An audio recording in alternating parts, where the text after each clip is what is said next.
તો લીલવાની કચોરી કોને કોને ભાવે જરા કમેન્ટ કરીને કહેજો.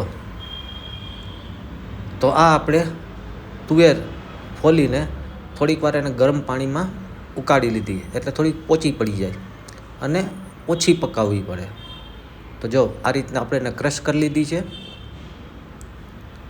આ ધાણાભાજી કાપી લીધી છે, આદુ મરચાં લસણની પેસ્ટ બી કરી લીધી છે, અને એ બધું આ ક્રશ કરેલી તુવેરમાં આપણે નાખી દીધું અને નમક નાખીને આપણે આને મસ્ત હાથેથી મિક્સ કરી લઈશું.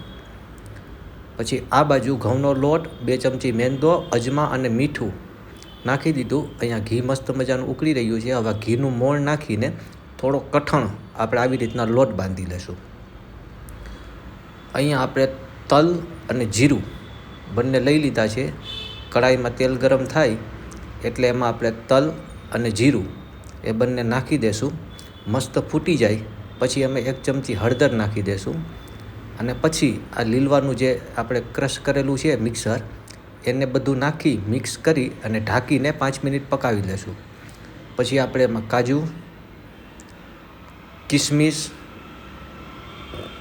એ બધું નાખી દઈશું.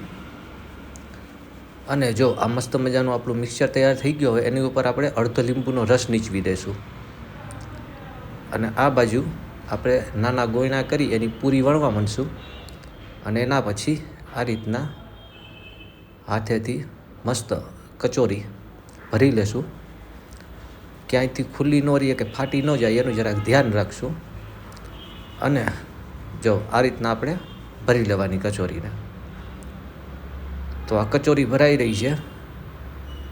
હવે આપણે એક બાજુ તેલ ગરમ થવા મૂકી દઈશું, એટલે આ ધીમા તાપે તળવાની હોય ને તો ધીમે ધીમે તળાતી બી જાય. તો આવી રીતના આપણે એને તેલમાં નાખી દઈશું અને ડીપ ફ્રાય કરી લઈશું. તો આ મસ્ત મજાની કચોરી તળાઈ છે, સુગંધ પણ સારી આવે છે. તો આ બનીને તૈયાર થઈ ગઈ છે આપણી લીલવાની કચોરી. હવે આને આપણે ફોદીનાની ચટણી હારે થઈને ખાશું.